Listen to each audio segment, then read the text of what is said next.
What's going on, YouTube? It's your boy Pierre, aka Big Stacks Porzingis, the #1 Knicks fan in the world, aka Mr. Know-It-All. And in today's video, I'm bringing back my top 5 series, and I'm gonna do one that you guys been asking me to do in the comments: my top 5 favorite current players today. But before we start, I'm gonna break down a few things about my top 5 list. First of all, my top 5 list is my top 5 list. It's not the best, in the world. It's not who I think are the best players in the game. It's players who I like. And secondly, what a lot of people gotta understand about favorite players when it comes to me, a lot of things can make a player one of my favorite players. It can be, the similarities that I share with them as far as how they play, things like that. I like to also go out of the box sometimes. I don't like to give people the typical answer. Everybody loves LeBron James. You might not like the decisions he's made in his career. You might not like the things he's done or the way he's going about things. But as a basketball player, nobody in the world doesn't like LeBron James in his game. And if they don't, then they don't really know much about basketball. Same thing with like James Harden, Steph Curry, Kyrie Irving. I like all of those guys because they're great. Everybody loves great players, so of course everybody likes them. So when people say like LeBron James is their favorite player, it's kind of like duh. He's everybody's favorite player in some type of way.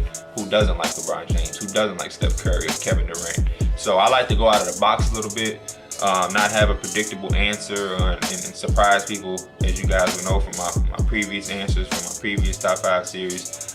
So yeah, my top 5 isn't who I think is the best. It's my top 5 favorites.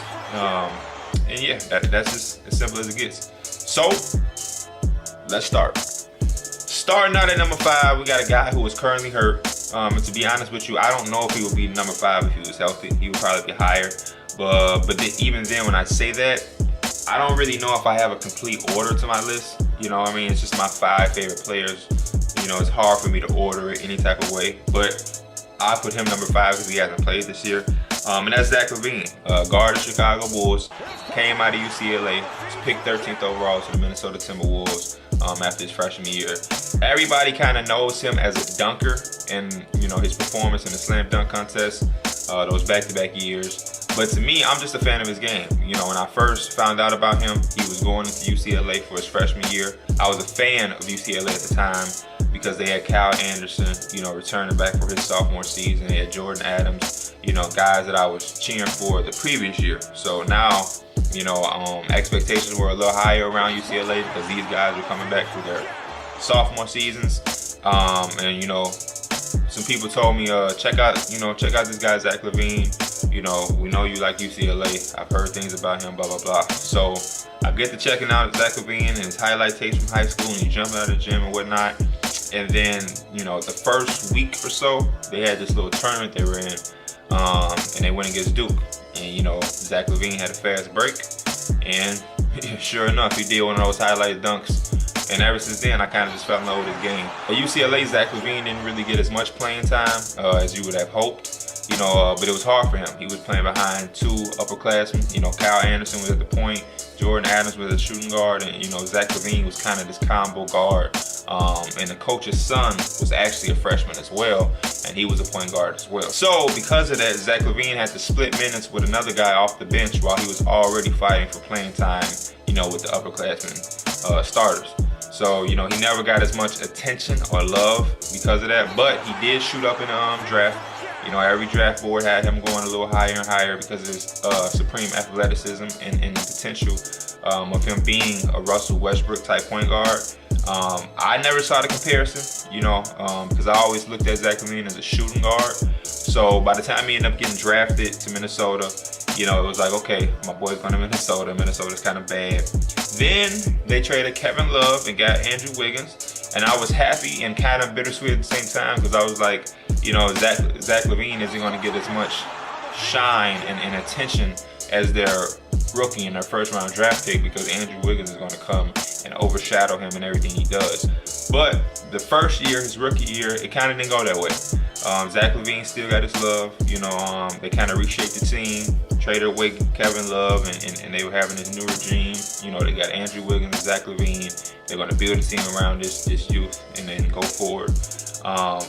But Ricky Rubio ended up getting hurt. Zach LaVine, of course, came in to play some point guard for them. He showed some flashes, but all in all, It just wasn't a good situation for him because naturally he's just not a point guard. And it kind of was bad because, like I said, I never viewed Zach LaVine as a point guard. All these people putting this amount of pressure on him to be the next Russell Westbrook and this crazy athletic point guard, which I never saw. You know, I saw at UCLA and in the summer league and things like that he strived at playing off the ball and being a shooting guard. So when they kind of put him in that point guard position and forced him to be that point guard, you know, it kind of frustrated me. But as the season progressed, he ended up having a great second half of that year when he was able to finish out as a shooting guard and whatnot. Then they went and got Karl-Anthony Towns, and they began to really form and put together this solid foundation that was reminiscent of the Oklahoma City Thunder when they had Durant, Russell Westbrook, and James Harden. They were really looking to be like that. And then last year, they went and got Tom Thibodeau, which everyone knows. As a Zach LaVine fan, I've been pleased with him the last 2 years.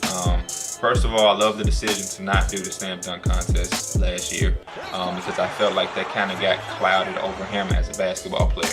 Everyone was so obsessed with his dunks and his athleticism that I don't think they really respected or paid attention to him as a basketball player. Because to me, he's not just a dunker. And I think a lot of people were just putting him in that class of he's just this dunker, he's just an amazing dunker, and no one else was watching anything else about him.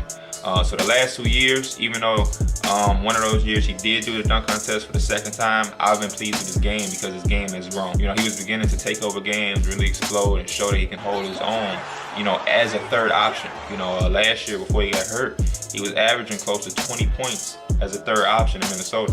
You know, that's behind a guy like Karl-Anthony Towns who's taking 18 and 20 shots. You know, Andrew Wiggins, the same thing. These guys are guys who can take 20 shots a game, and Zach LaVine is over here only getting, you know, between 13 and 15, and efficiently is getting 20 plus a game, you know, holding his own with those guys. So because of that, when he went to Chicago, it was kind of bittersweet because I saw the fact that, you know, he can thrive in his third option role, kind of similar to how James Harden thrived with the Thunder. And I was looking at that team as a team that could, you know, be the next young team to take a leap and to be good and to grow and have a dominance in this league someday. So when they traded him for Jimmy Butler, it was kind of crushing. You know, especially after he already had the ACL injury and was showing so much promise. That was already bad enough. Then to see him get traded was kind of difficult to see because I wanted to see him play with those guys because I knew just how good they'll be in a few years. But on the other side, he was coming to Chicago, a team that was in full rebuild mode. I knew Rondo wasn't coming back. Jimmy Butler is gone. And I knew Dwayne Wade wasn't going to be there. So now Zach LaVine is going into a situation where he is the man. You know, we can see him at his best. Now Zach LaVine is going into the situation where he is the man. He is the number one option. There is no more third option. And if he was able to score 20 a night as a third option behind two guys who were taking 20 plus shots a game, now that isn't there. Now Zach LaVine can take, you know, 25 shots. He can take 10 more shots than he was getting, you know, in Minnesota, and we can really see him, you know, thrive and develop into a number one option, and we can see just how good of a basketball player and scorer he is. So, you know, I'm very excited for this upcoming season in Chicago. I live in Chicago, of course, so I get to see one of my favorite players anytime I want. I'm very excited to see him as a number one option. You know, they have Lauri Markkanen, a guy who can take some pressure off of him. You know, he's just not around a bunch of nobodies. And yeah, we can really see him flourish. The Bulls aren't a good team, so he can come back and really learn that role and have the ups and downs. He isn't, you know, thrown into the fire of a team that's trying to, you know, contend for a playoff spot or anything like that. You know, so it's not that much pressure, but you know, he can still have the pressure of being the number one option on a nightly basis, and we can see him grow into that because I think he can be that guy. And I think this is a perfect situation for him to, you know, understand that role and perfect it and become the guy that, you know, we all, or maybe not we all, that I think he can become. So I'm very happy for him, very interested to see him grow, and I really want to get him on the Through the Wire podcast. If you have an Instagram or Twitter or anything like that, go send that hashtag out, hashtag Zach LaVine2TTW. I think it's a real possibility we'll get him. Like I said, we're in Chicago. He's in Chicago. There's nothing to make that happen. And yeah, Zach LaVine. Number 4 on my list, we got a guy who's probably been in the league the longest of anybody on this list. He's accomplished more than anybody on this list. And that's Paul George. Paul George actually coming into the season was a guy that was #1 on my list. In the previous years, he was my #1 favorite player. But as we all know, he's been in a new situation with the Oklahoma City Thunder, and his game and his role has kind of changed. And as a fan, it's hard for me to watch, but also I'm happy for him because I know he's in a better situation, and his role changing means that he's just on a better team, which as a fan I also like. But for him to kind of be #1, I just want to see that old Indiana Paul George, you know, and lately we've been getting that. You know, he had the 42 the other night, he had 37, so I'm glad to see he's kind of getting back into that. But early on in the season, when I watched a lot of Oklahoma City Thunder games, Paul George was doing a lot of settling. You know, he was shooting a lot of threes, you know, wasn't really doing anything with the ball, you know, not attacking as much, and to me he was just settling, which as a fan who's watched him, you know, for the last 5 to 6 years, it's hard to watch and sometimes it can be frustrating. But as a fan, I also understand and support it, and you know, hopefully he can win a championship with this new role. But Paul George has been one of my favorite players, like I said, for the last 5 to 6 years. He's a guy that I watched ever since he came into the league. Then, you know, I just continue to watch him grow. You know, Danny Granger went down and Paul George stepping up. You know, little by little, he was beginning to take over the Indiana Pacers team. And then as he began to blossom and grow into a star year by year, you know, I kept falling in love with the game more and more. And just how smooth he was, and all of the things that he could do and how he could lead his team.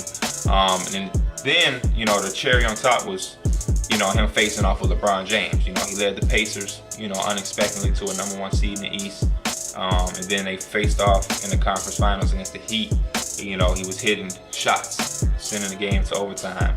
You know, he dunked on Birdman. You know, he was just going toe-to-toe with LeBron James, and I'm still a firm believer that if not for that injury that he had to his leg that had to sit him back an entire year, you know, Paul George would be talked about in a different light. So yeah, that's essentially how I became such a big Paul George fan. Watching the NBA draft, you know, he stood out, and then just watching him grow every year. You know, I think he came in averaging like 9 points, then he jumped to like 14 or 15, then he became a 20-point scorer.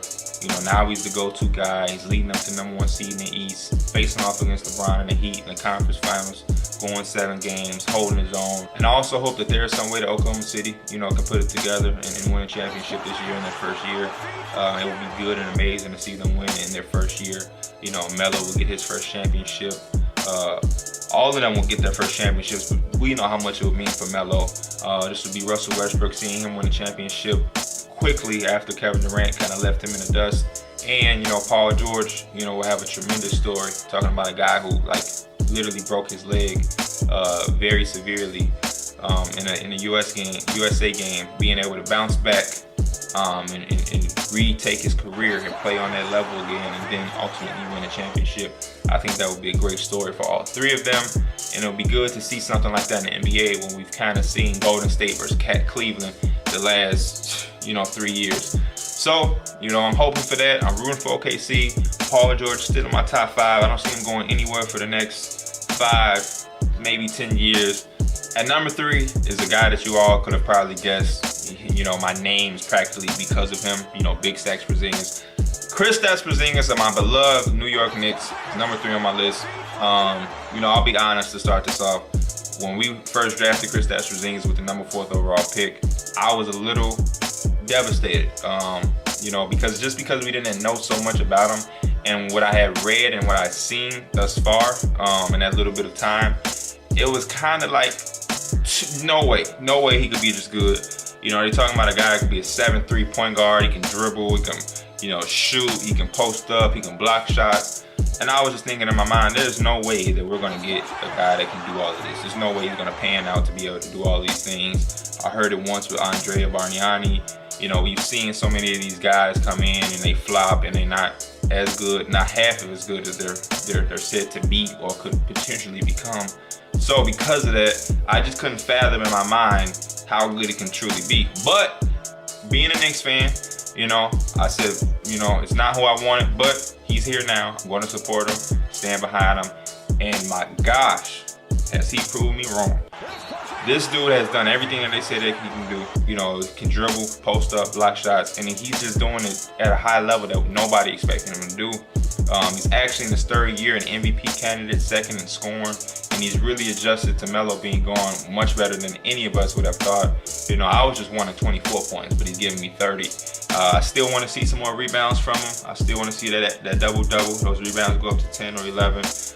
But I'm so happy and proud of what he's doing, and he's showing us he can be a #1 option for my Knicks. You know, since Porzingis has came into the league, he's been one of my favorite players, but I think it was a little biased. You know, it was just the fact that he was the centerpiece for my Knicks franchise. But now these last 2 years, even though last year wasn't as big of a jump that we wanted because, you know, he had a couple of injuries he was fighting off, and the Phil Jackson thing was just too much of a cloud for our team to move past this year specifically. And it's still early. Just the signs that he's shown, you know, it's just like, I love this kid. You know, he works hard.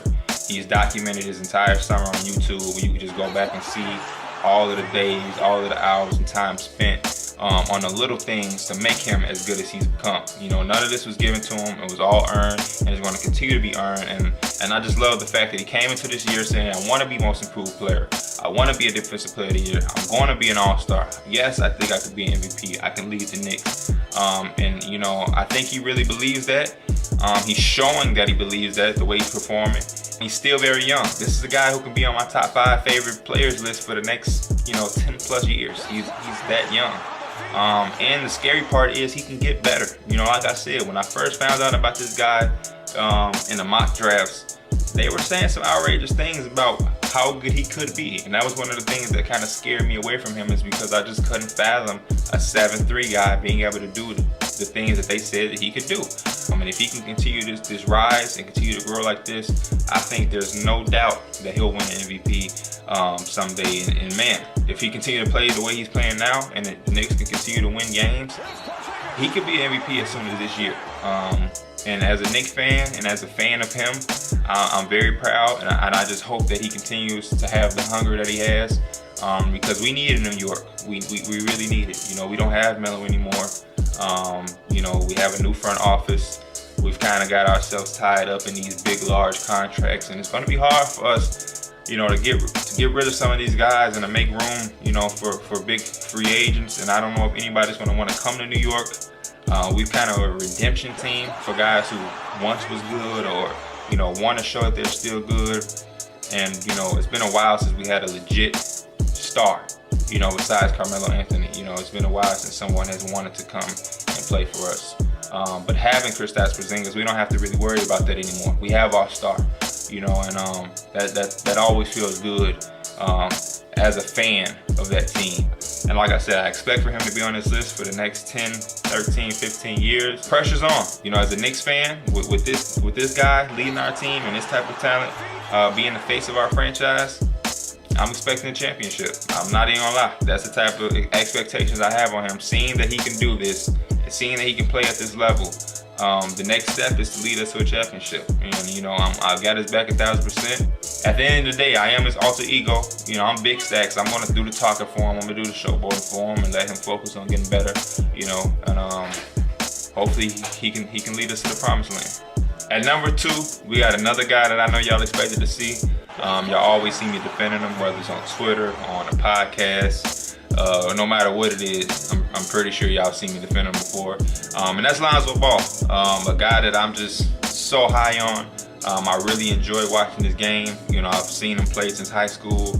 I watched almost every game at UCLA, and I've been watching him closely with the Lakers since the day he was drafted. You know, I just love the way he gets his teammates involved. You know, he's pass first, but he can score. He can knock some shots down. And another reason I'm just so big on him and so, you know, high on him and so supportive of him is because there's so many people in the world that want this dude to fail just because of what his dad says. You know, Lonzo is one of the most relaxed and calm people I've seen in the NBA. He doesn't do a lot of talking on the court. He plays, you know, the right way. He's sharing, gets his teammates involved. Those are all the things that people say that they want to see. You know, I've seen so many selfish players throughout the course of the NBA that people talk down upon. You know, Allen Iverson was too selfish. People didn't like him. You know what I mean? He was too braggadocious. All these things people saying. Then we get the flip exact opposite of Lonzo, and they don't like him because of what his dad's saying. Not because of him or what he's doing, but because of what his dad's saying. which he has no responsibility for. He can't control what his dad is saying. And how can you even, disagree with a father that's being supportive of his son, no matter what he's saying? Why do people care that much is what I can't get past. But again, this is a 19-year-old, well now he's 20, that literally does nothing. He makes the right pass, do the right play. You don't see any pound of the chest or any of all of this, none of the extra theatrical stuff. He makes the right play, knocks a shot down, make a play, put his head down, get back on defense. You might see a little emotion here and there, but for the most part, Alonzo is not with the antics and all that stuff that people claim that they like to see or want to get back to the NBA being. But people really want this young man to fail. So that's another reason why I'm so high on him and support him so much, is because I want to see him prove the haters wrong. Besides the fact of me being a fan of his actual game, I like to see when people prove the haters wrong and they get past adversity and they succeed, and tell everybody, to basically shut up and prove them that they was wrong. I'm gonna continue to support him. So far in his NBA career, his young NBA career, he's kind of struggled with his shot. But another reason why I'm so big on it is because even though he struggled with his shot, he's still doing a lot of different things in the game. He's number one in turnover and assist ratio in the NBA through any point guard. He still is giving you 7 assists a game, 6 rebounds, and it's changing the entire culture of that organization and team, which is something that a lot of guys aren't doing for their teams. A lot of guys aren't coming in as a rookie point guard and changing the entire landscape and culture of an entire organization, especially a big organization like the Los Angeles Lakers. And I feel like a lot of things that he does, intangible wise, you can't show in the box score. And that's one of the things that you can't show. And a lot of things like that, people aren't taking credit or giving credit to. They're just looking at the box score and they're seeing 22% from 3. They're seeing how bad he's struggling. And like I said, people want this dude to fail, so they're gonna find anything to say or anything, and that makes me just root for him that much more. Like seeing all these people talk down on him because he has his own shoe. Because he didn't sign with Nike or Adidas. Like, people like, who do you think he is? It's just crazy to me how much people, hate people for the wrong reasons or want to see people fail for the wrong reasons. It's not a guy who was out smoking weed. It's not a guy who was out sexually assaulting people, or he doesn't have, he's not hitting his girlfriend, anything like that. And people want to see him fail. But then you see the same exact people rooting for these NFL players or rooting for NBA players that are doing literally things that should be hated in the real world. But hey, I'm not here for that. Lonzo Ball is number 2 on my list. To each his own. People gonna hate him for the rest of his career. He's another guy who's young. He's 20 years old. He'll be on my top 5 favorite players list for the next 10 plus years. I'm gonna root for him to the day his career is over with. I'm gonna argue and stand up for him against any of these haters. And yeah, we not changing that shot. He's going to be great, and it's just that simple. Shout out Lonzo, big baller brand. That's my boy. And last but not least, the number 1 player on my list for my top 5 favorite players currently in NBA, Ben Simmons. The reason I like Ben Simmons so much is because he reminds me a lot of myself. I know I'm not 6'10" in the NBA and 250. I'm not dunking over 5 people at once or dribbling, or through Kyrie or anything. I'm not that, I know. But from when I did play and when I do play now, a lot of his game is just reminiscent of mine, except I can shoot a little bit more better. And of course, like I said, he's a lot bigger and stronger and more athletic. But for the most part, our complete game just reminds me of each other. I'm a big fan of him. Initially, when I first found out about him, I didn't really like him. I wasn't big on his game. I seen him in high school. He was very young, and people were putting a LeBron James title on him too early for my liking. When I would watch some of his highlight tapes of high school, it would be like 5-minute videos of him just dunking. And I was like, okay, when am I going to see something else? Because you're not just going to get to the NBA and just dunk all the time. And one of my little homies actually transferred to Mount Verde. So I'm currently editing a video right now, and I realized I didn't shout my little homie out. So shout out Martez Cameron, aka Hurricane. He's who I was talking about, who transferred to Mount Verde to play with Ben Simmons his senior year. He now plays at Morgan State, so go check him out. Gotta go back and shout out my little homie, man. I don't know why it slipped my mind, but I had to go back and put this in there.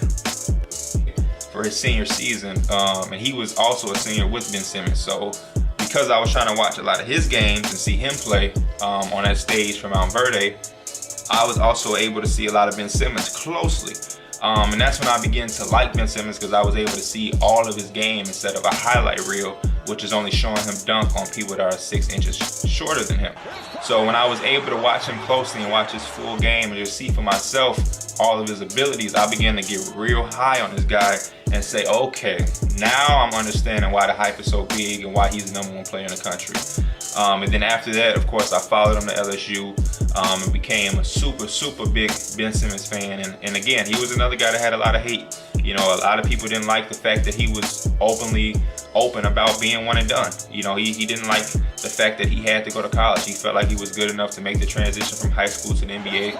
A lot of people didn't like that for whatever reason. You know, people gonna find things to hate about people just because they wish they were that person, or they envy or jealous of that person. They don't want to see certain things happen. People hate change, and I don't get it. But like I said about Lonzo, people are always gonna hate, so we're not even gonna show them no attention. But that was another thing I liked about Ben Simmons. He documented his one and done year.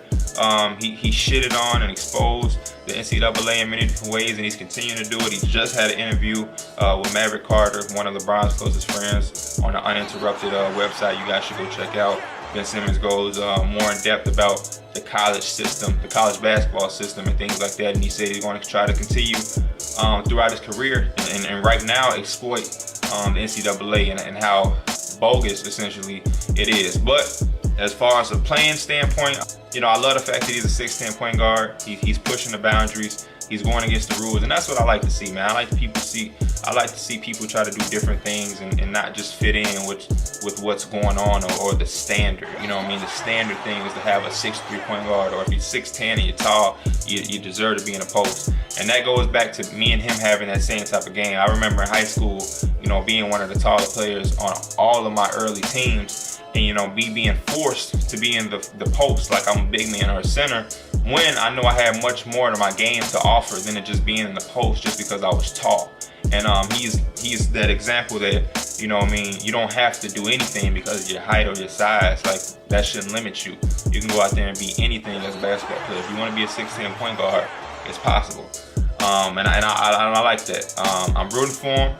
Another guy that I'm hoping to do good. He's having a historical rookie season thus far. Something that I said he would be doing. It's still funny to me to think about draft time when a lot of people made a big fuss about him not leading the LSU Tigers to the NCAA tournament, and people were saying, you know, he can't shoot. Will that really hinder his game? Brandon Ingram, you know what you're getting. Should you draft Brandon Ingram over him? And it's funny to see people try to change and are so, oh my gosh, the Ben Simmons train. We love Ben Simmons. He's so special. When, you know, like over, you know, less than 3 years ago, you had so many doubts. But that just shows how great he is. Another great young player. Another guy that's young and will be on this list for the next 10 years, hopefully. I think he can lead Philly to a championship with Joel Embiid and Markelle Fultz and Dario Saric. I'm excited to see that young foundation push forward and turn Philly around. And I think he can be the best player on that team and be the leader of that team to take them to the promised land.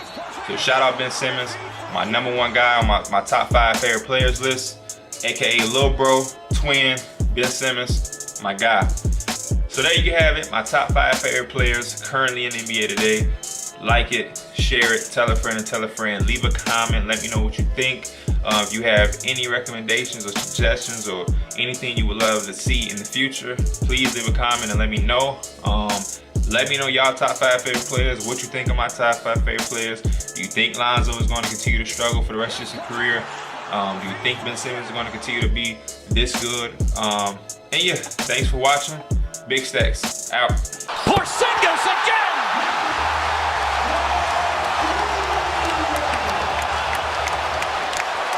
That brought the crowd to their feet.